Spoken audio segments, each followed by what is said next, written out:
So I have been seeing a lot of discourse lately about the Kevin Hart roast and how racist and offensive it was. But a lot of people are not talking about the actual problem, how unfunny it was. The problem wasn't the fact that it was offensive. It was just the fact that it was not funny. And you know what else is not funny? Stand-up comedy. I hate stand-up comedy. But before we get into that, hi, my name is Sadia, and I like to talk about pretty much anything and everything pop culture. So if you're interested, don't forget to like and subscribe. Okay, let's get into the video. I don't know if it's just me, but I have never found stand-up comedy funny. I have never understood the concept. I've tried, okay? I don't even know why I've tried, but I have really tried. Every time I see a stand-up comedy show, I've never actually been to a live stand-up comedy show. I've only ever seen clips either online or like Netflix specials. I have never laughed. I have never laughed. And every time I leave wondering, isn't the purpose of this to make me laugh, right? Isn't the whole point of like a stand-up comedy to actually get some laughs, so to entertain people? And I've been really thinking about it recently after the Kevin Hart roast and how a lot of people were angry about not only the racist jokes, but just how unfunny and just pathetic it was. And the responses that we were getting from like comedians, even like Kevin Hart was like, you don't get it. You don't get it. Like, it's supposed to be offensive. That's the whole point of a roast. But one thing that these people are not realizing, what they're not getting, what's not clocking to them is people are not angry because it's offensive. They're angry because it's not funny and offensive. The thing that annoys me the most about these stand-up comedians is for the last 10, 15 years, they have been whining about how this generation just doesn't understand comedy. They don't get it. Like, we're funny, we're edgy. These losers, these Gen Z, whatever, millennials, they don't get it. They don't understand comedy. They have been terrorizing us. And something that hit me recently is this is around the same time when social media really took off, right? When these stand-up comedians were coming out and saying, oh my God, everybody's complaining now. Nobody wants to laugh anymore. They're trying to cancel all the comedians. They just don't get, like, what they didn't realize is around the same time, social media platforms were blowing up. Everybody was using Instagram. People were on Vine. People could laugh at any moment that they wanted to. So why the hell would we go to a stand-up comedy show and listen to some guy who's trying to be funny when I can open up my phone and actually watch funny people at any moment of the day? Listen, somebody has to say it, and this is something that I've been thinking for a very long time. Stand-up comedy just doesn't work in the modern world anymore. The idea that you're gonna get up on stage and you're gonna try to make me laugh in the most unnatural way possible when we have some of the funniest people online that you can imagine.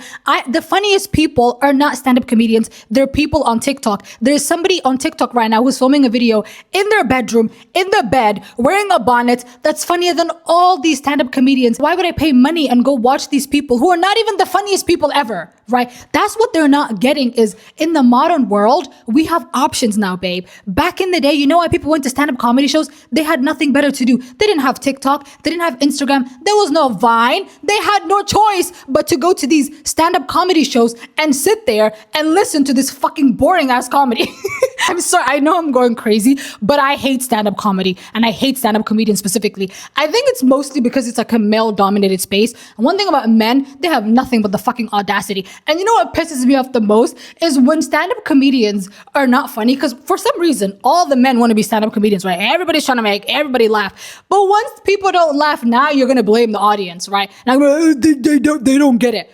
Why don't they ever look at it from our perspective, right? Like, imagine you're on TikTok, right? And you just watch the funniest 30-second video from some random kid in a village in Africa and you're dying, right? Then you go to the next scroll and it's some stand-up comedian standing there saying, Kevin Hart is so short, he can't even reach for the milk in the fridge.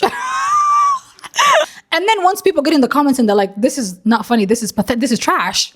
This is trash. Like, I just watched a 30-second masterpiece from a kid in a village in Africa and this is trash. Then they're like, look at these snowflakes. They don't get it. They don't understand.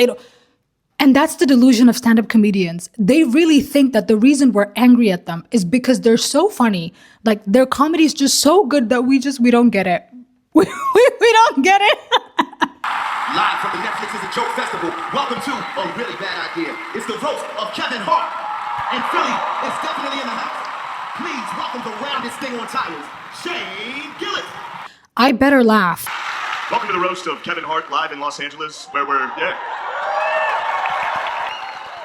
here to celebrate a guy we used to like in a city that was once important. That was a fake laugh, by the way, just to clarify, so we haven't laughed yet. I'm your extremely white host, Shane Gillis. White House.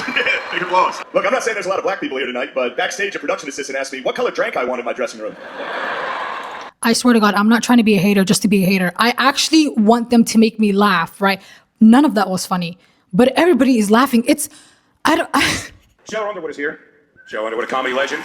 And a beautiful black woman with the word black in bold italics. Shell Underwood is as black as the road is black. She looks like somebody made a genie wish for a puddle of mud to come to life. Cheryl Underwood is as black as interstellar phenomenon. If she stood against a brick wall, the Roadrunner could run right through her. Cheryl Underwood is so black, we had to bring on Draymond Green just to color balance the fucking cameras. Okay, that one I liked. That one I liked. What the fuck? We're only 1 minute in, and it's just a bunch of "you're so black, we can't even see you" jokes. The type of jokes I used to hear when I was in the first grade from kids in my class. And people are dying of laughter in the audience, by the way. This is comedy to them. And I'm not just saying this again because I'm black and I'm so offended and I'm dark skinned and oh my God, how dare you say this person is so black. It's not funny. My good friend Tony Hinchcliffe is here. Tony fucking Hinchcliffe is here. Make some noise, goddamn. Woo! Tony fucking Hinchcliffe is here, you guys. It's Tony fucking Hinchcliffe. Who the fuck is that?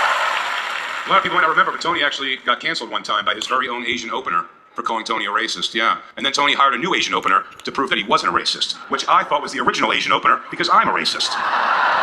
You know, Lizzo, how about that? How crazy is that? Lizzo probably doesn't even know this. She doesn't even know this, but we were in a movie together. We were in the movie Hustlers, where I played a strip club DJ, and Lizzo very bravely portrayed a stripper. Very bravely. In fact, it was so brave that every time she'd come on set in her stripper outfit, I would get in trouble for starting slow claps. At least Jennifer Lopez is not faking it. She's not giving them a fake laugh, and I love that for her because you don't deserve it. You don't. And finally, the reason that we're all here, the one, the only, my boy Kevin Hart, everyone. I've known Kevin for 28 years now, and it's a strange thing because I only actually knew him for the first 5 years, so I know pre-famous Kevin. I don't know famous Kevin at all. Famous Kevin is sitting on 67 unanswered texts from me, up to and including, "Hey Kev, super psyched for the roast, thanks for including me." I don't know the guy farting out Fabletics ads or staring down the dick hole of General Insurance hype man Shaquille O'Neal or shoving your fucking dumb tequila down our throats. I know the person, Kevin Hart. And I have a story I wanted to close on about Kev that means... This is actually emotional. This is good. Tell the story. In 2012... Okay. Hurricane Sandy devastated me. I lived in Long Island, New York. I lost... The place I was living was all fucked up and my car... I had no money. I was broke, and with my wife and my daughter, just a humiliating time. And as word started to spread that I got fucked up by this hurricane so bad, I started getting phone calls after years from Kev. And I kept seeing his number show up, and I wouldn't answer. I was too full of ego and pride, and I was too embarrassed to take his calls. I knew he was going to try to come in and save the day and give me money or something, and I didn't want to deal with it. And then I got a phone call from our mentor. Me and Kev had the same mentor, who was an amazing guy. The guy who helped so many comics come up, and probably the reason that me and you were even standing here today, the guy who taught us everything, our mentor. He needs to hurry the fuck up. You better hurry up and make me laugh because this story is dragging on and I haven't laughed even once. So this better pay off. The late, great Keith Robinson. He's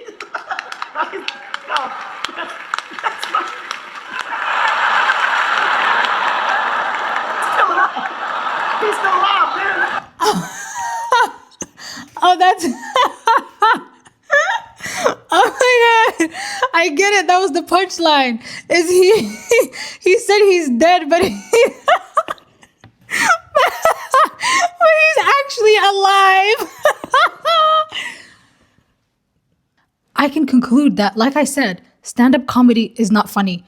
It's not funny and it doesn't work and doesn't fit in with the modern world. I understand doing stand-up comedy for the community and to bring people together, coming together, laughing at a show. I understand that it brings people together. It's an amazing thing, but stop putting it on social media, right? It doesn't work with social media. Okay, I had to clarify some things when I'm editing. When I say stand-up comedy is not funny, I don't mean stand-up comedians are not funny.